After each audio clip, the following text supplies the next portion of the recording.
जो है वो किस ग्राफ पर हैं, किस उस पर फ़ायदे में है, नुकसान में, थोड़ा ये भी शेयर कीजिए ताकि पता चले। और बाकी कंपनीज़ जो है, हर वक्त कंपनीज़ का जो हाल है, तो चलती सियासी सूरत है कि हाल जो हमारा बजट आया है 36 आपको पता है अरब का, तो बताइए हम एक तो वो अदा कर पाएंगे, उसका प्रेशर आवाम पे आएगा, स्टॉक पे आएगा या कंपनीज़ पर, तो उसका ये हम अदा भी कर पाएंगे। और आपके फर्म की इस वक्त क्या ग्राफ है वो भी आप शेयर कीजिए। जी, देखिए अल्हम्दुलिल्लाह जो कंपनी है हमारी, जो ब्रोकरेज हाउस है, उसका नाम आरिफ हबीब लिमिटेड है एंड ये लिस्टेड कंपनी है। और लिस्टेड कंपनी में कई दफ़ा उन्होंने टॉप कंपनी अवार्ड हासिल किया है। तो टॉप कंपनी अवार्ड का मतलब ये है कि वो बहुत ज़्यादा अच्छे प्रॉफिट करके और अपने शेयर होल्डर्स को अच्छा डिविडेंड देती है, तो वो फिर टॉप कंपनी अवार्ड के लिए क्वालिफाई करती है। और हम आरिफ हबीब लिमिटेड जो है वो फुल सर्विस ब्रोकरेज हाउस है। इसमें investment banking, corporate finance, money market, securities brokerage और फिक्स इनकम सिक्योरिटीज़, तो ये सारे के सारे जो है वो सर्विसेज मौजूद हैं। और उसकी बेसिस पर अल्हम्दुलिल्लाह और वो पाकिस्तान स्टॉक एक्सचेंज का जो लार्जेस्ट कंपनी में उसका शुमार होता है और उनकी जो इक्विटी है वो हाईएस्ट है। किसी और ब्रोकरेज हाउस की इतनी इक्विटी जो है वो नहीं है, तो उस लिहाज से और अल्हम्दुलिल्लाह मार्केट शेयर भी पर्टिकुलरली इन्वेस्टमेंट बैंकिंग में जो है वो हाईएस्ट है। तो यूँ जो है वो आरिफ हबीब लिमिटेड इस मार्केट का बेनिफिशियरी रहा है। और इसमें जो आपने बजट वगैरह की बात की, तो बजट में भी जो बहुत एडिक्वेट मराद जो है वो मार्केट के लिए मौजूद हैं। इंसेंटिव्स जो हैं वो मौजूद हैं।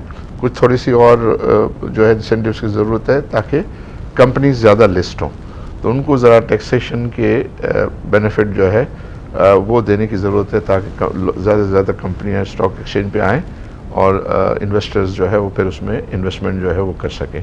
फिर ये है कि जो गवर्नमेंट इंस्टीट्यूशंस हैं उनको इनकरेज करने की ज़रूरत है, बैंक्स को ज़रूरत है, हमारे जो इन्वेस्टर्स हैं उनकी नॉलेज को बढ़ाने की ज़रूरत है और उनकी नॉलेज को बढ़ा के ये स्टॉक एक्सचेंज में इतने अच्छे जो रिटर्न्स हैं उन रिटर्न्स का वो कैसे फ़ायदा जो है उठा सकते हैं और वो किस तरह अपने आप को एजुकेट करके कोई ऐसी इन्वेस्टमेंट न कर बैठे कि जिसकी वजह से उनको नुकसान उठाना पड़े, और वो ऐसी जगहों पर जाएं और ऐसी नॉलेज हासिल करके और जो है वो पॉलिसी इनकी जो एडवाइस, अच्छी एडवाइस लेके फिर वो इन्वेस्टमेंट जो है वो करें, तो उनके लिए बेनिफिशियल होता है। तो मैं ये समझता हूँ कि अगर ये नए बजट के अंदर गवर्नमेंट इस चीज़ का ख्याल रखेगी कि अपने फाइनेंसेस को जो है वो मजबूत करेगी, तो मैं समझता हूँ कि इन्वेस्टर्स का confidence both local and foreign जो है वो ज़्यादा आ सकेगा। सर आखिरी सवाल आपसे मैं ये करना चाहूँगी कि न्यू इन्वेस्टर को, बाकी सब तो यही कहते हैं, मेरा सवाल कॉमन नहीं होता, बाकी ये कि सब यही कहते हैं कि आप रेटिंग शीट देख के आइए, आप रिसर्च करके आइए। सर मैं चाहूँगी आप अपना एक्सपीरियंस शेयर कीजिए कि आपके जब टाइम पे हर्डल्स सबके आते हैं, तो जब हर्डल्स आए आपने किस तरह मुकाबला किया और सॉरी उनके लिए क्या कीज़, और कोई ऐसा मैसेज न्यू इन्वेस्टर्स के लिए सर मैं चाहूँगी आप। हाँ, आई थिंक जो ये सारा गेम ऑफ नॉलेज है, जो स्टॉक मार्केट है गेम ऑफ नॉलेज है। जितना भी आप अच्छा नॉलेज हासिल करेंगे, आप ये कि अच्छी इकोनॉमी को समझते हो, आप अच्छी सेक्टर्स को समझते हो, अच्छे कंपनीज को समझते हो, स्पॉन्सर्स को समझते हो, वो नॉलेज होगा। और जो भी डेवलपमेंट्स हो रही होती हैं, क्योंकि ऐसी हालात जो हैं कि मूवमेंट होती है, जो फेवरेबल भी होते हैं और जो अनफेवरेबल भी होते हैं, तो उनको अगर आप सही प्रोएक्टिवली जो है वो प्रिडिक्ट कर सकेंगे, तो आपके फैसले उतने ही जो है वो अच्छे होंगे। यानी मार्केट में एंट्री के या इन्वेस्टमेंट करने के, और मार्केट में एग्जिट करने के या डिसइन्वेस्टमेंट करने के, अगर वो एबिलिटी आप में आ जाती है, तो फिर आपके ये चांसेस बढ़ जाते हैं कि आपके ज़्यादातर डिसीजन जो है वो सही हों, और ज़्यादातर डिसीजन सही हो तो then you will be net beneficiary of the market. तो उस लिहाज से, लेकिन जो स्टॉक मार्केट में लॉन्ग टर्म इन्वेस्टर्स हैं वो ज़्यादा बेनिफिशियरी रहें, और उन्होंने अगर लॉन्ग टर्म रखा है तो उनके अच्छे डिविडेंड्स, उनकी प्राइस अप्रिसिएशन और वो का रिकॉर्ड जो है वो पाकिस्तानी मार्केट का बहुत ज़्यादा अच्छा है। तो मैं यही यंग जनरेशन को इनकरेज करूँगा कि वो ज़्यादा से ज़्यादा नॉलेज हासिल करें, और जब हम देखते हैं कि हम अगर मार्केट के ज़्यादा बेनिफिशियरी रहे तो उसका भी जो की है वो की रहा है कि हमने कोशिश की कि ज़्यादा से ज़्यादा नॉलेज हासिल करें। तो उसने हमें बहुत ही ज़्यादा जो है वो बेनिफिट किया। तो फिर हम ज़ाहिर है डाइवर्सिफाई भी किया कि हमने ब्रोकरेज हाउस से फिर एसेट मैनेजमेंट गए, एसेट मैनेजमेंट से हमने प्राइवेट इक्विटी इन्वेस्टमेंट की और फिर उसमें इंडस्ट्रियल वेंचर्स जो है वो बनाए, किए, रियल एस्टेट डेवलपमेंट में जो है गए, रीट मैनेजमेंट में जो है वो गए। तो ये सारी हमारी एक सफ़र है जो इस तरह जो है वो ट्रांसफॉर्म हुआ और इस तरह जो है वो एक आरिफ हबीब ग्रुप जो है वो आज है जिस तरह वो उसकी मरून मिन्नत है। सर लास्ट फ्राइडे को मार्केट बहुत ही मंदी में, आपको पता है, बहुत ही मायूस रहे हैं सर। तो आपको पता है, आप बताइए इसके लिए कि आगे इस वीक या आने वाले वीक या आइंदा दिनों में स्टॉक को आपका क्या कहना है? हमने सबसे तज्जिए लिया, आपसे भी लेंगे हम कि स्टॉक का आगे इन्वेस्टर्स को आप क्या कहेंगे कि मायूस ना हो, क्योंकि जब मंदी में मार्केट गई, लो हुई तो सारे मायूस हो जाते हैं। तो उसके बाद आपका क्या कहना है कि आगे आप क्या होल्ड करने को कहेंगे, सब्र करने को कहेंगे, पेशेंस, या आप कहेंगे कि शेयर्स बेच के निकल जाओ? आपका क्या कहना है? जी, मैं समझता हूँ कि ये मार्केट में एंटर होने का टाइम है और इन्वेस्टमेंट करने का टाइम है, पर्टिकुलरली जब हुकूमत जो है वो अब मुश्किल फ़ैसले लेना उन्होंने शुरू कर दिया है। तो जो ज़्यादा खौफनाक बात थी वो ये कि खुदा न खास्ता पाकिस्तान अपने इंटरनेशनल कमिटमेंट पे डिफ़ॉल्ट कर जाए। तो वो सिचुएशन जो है, अगर जैसे जैसे मुश्किल फ़ैसले लेते हैं तो वो IMF प्रोग्राम के लिए हम क्वालिफाई हो जाते हैं, और IMF प्रोग्राम के लिए क्वालिफाई होते हैं तो IMF प्रोग्राम इस चीज़ को इंश्योर करता है कि आप अपने इंटरनेशनल कमिटमेंट को जो है टाइमली ऑनर कर सकेंगे। तो ये और फिर बाकी जो उन्होंने इलेक्ट्रिसिटी प्राइसेस बढ़ाई है, गैस की प्राइसेस बढ़ाने जा रहे हैं, तो ये तमाम चीज़ें, और फिर नए बजट में जो एडिशनल रेवेन्यू के टारगेट हैं वो भी ये सेट करने जा रहे हैं कि जो IMF की रिक्वायरमेंट है। तो अगर वो सारी चीज़ें हो जाती हैं तो मैं समझता हूँ कि वो जो प्रेशर है हुकूमत के ऊपर, फाइनेंसेस पे जो प्रेशर है, जो करंट अकाउंट डेफिसिट पे और जो हमारे रिजर्व्स पे जो है वो प्रेशर है, ये इंशाल्लाह कम हो जाएगा। और लेकिन एक अभी जो चीज़ बॉदर कर रही है मार्केट को वो हाई इंटरेस्ट रेट्स हैं।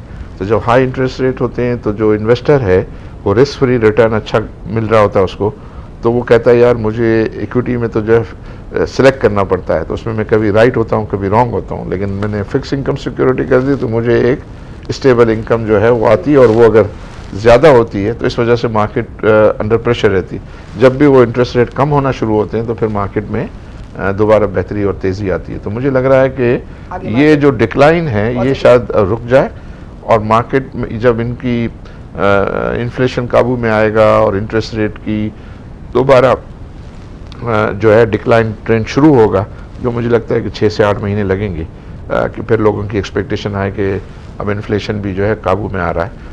तो उस वक्त तक के लिए अगर कोई भी इन्वेस्टमेंट करें तो ये समझ के करें कि अभी ये लेवल्स हैं, इस पे हम इंटर होंगे और फिर 1 आध साल के लिए हम जो है इसमें इन्वेस्टमेंट करेंगे, तो उसमें वो बेनिफिशियरी होंगे। Sir thank you so much for your valuable time. आखिरी एक और सवाल मैं करना चाहूँगी, आपकी अपने फर्म में, अपने काम में, आपकी माशाल्लाह पूरी फैमिली हमें, जैसे कि हमारी एक्नॉलेजमेंट है, तो अभी आपकी फैमिली में से कौन कौन आपकी फर्म में, आपके भाई हैं, आपके सयान हैं, कौन कौन है और किस किस डिपार्टमेंट आप हमें थोड़ा बताना चाहेंगे? जी, मेरे एक्चुअली जो इस वक्त हमारे ब्रोकरेज हाउस के चीफ एग्जीक्यूटिव हैं शाहिद अली हबीब, वो मेरे नेफ्यू भी हैं और मेरे दामाद भी हैं। अच्छा। तो वो उसको जो है वो लीड करते हैं। फिर जो हमारा ब्रोकरेज जो कमोडिटी फ्यूचर है उसको मेरे एक दूसरे दामाद हैं एहसन मेहनती, उसको वो लीड करते हैं। मेरा बेटा एक जो है वो समद हबीब, वो रियल इस्टेट को हेड करता है, हमारे जो रियल इस्टेट के बिजनेसेस हैं। और मेरा छोटा बेटा वो चार्टर्ड अकाउंटेंट है, वो जो है हमारी सीमेंट कंपनी और स्टील को जो है वो लुक आफ्टर करता है। तो यूँ जो है, और बाकी जो हमारे फर्टिलाइज़र है, विंड पावर है, उसको डायरेक्टली फिर हमारे जो प्रोफेशनल्स हैं और डायरेक्टली मैं उसको देखता हूँ।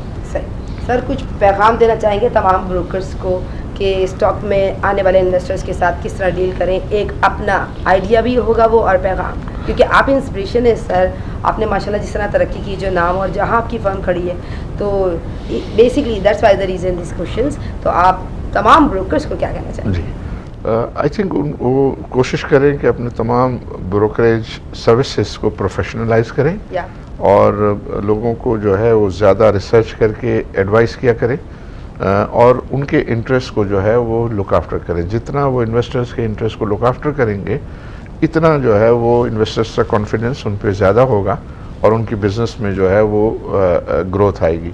और I think as a whole हमारी मार्केट को के बारे में लोगों की एजुकेशन बढ़ाने की ज़रूरत है।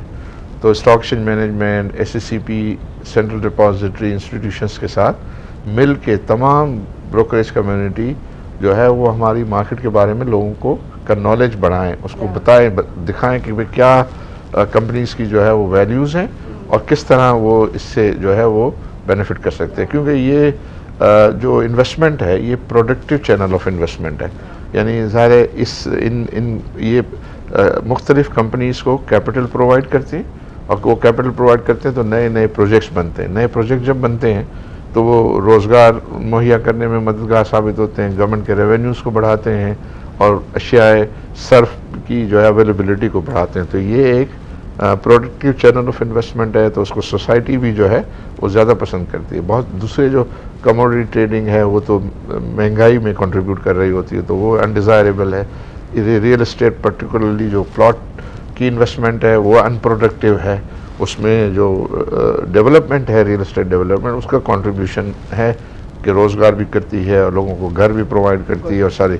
तो उस लिहाज से अगर देखा जाए तो ये स्टॉक मार्केट की इन्वेस्टमेंट जो है वो इकोनॉमी के लिए और एज ए होल सोसाइटी के लिए बेनिफिशियल होती है। तो उसको मज़ीद प्रोफेशनल तरीके से, ताकि उसमें स्पेकुलेशन का एलिमेंट कम हो और रियल इन्वेस्टमेंट जो है वो ज़्यादा हो। तो आपने सुनी इनकी सक्सेस के राज, और अच्छा रहा बहुत टाइम और आपको कुछ सीखने का मौका मिला। जुड़े रहिए पाकिस्तान स्टॉक मार्केट अपडेट से। मैं अंबर रही, अल्लाह हाफिज़। Thank you sir. शुक्रिया। क्या आप भी स्टॉक मार्केट में इन्वेस्ट करके पैसा कमाना चाहते हैं? आइए हमारा ग्रुप ज्वाइन करें। हम आपको देंगे बर वक्त और बेहतरीन मशवरे। हमारे पास अकाउंट खोलने और ग्रुप ज्वाइन करने के लिए इस व्हाट्सएप नंबर पर राब्ता करें।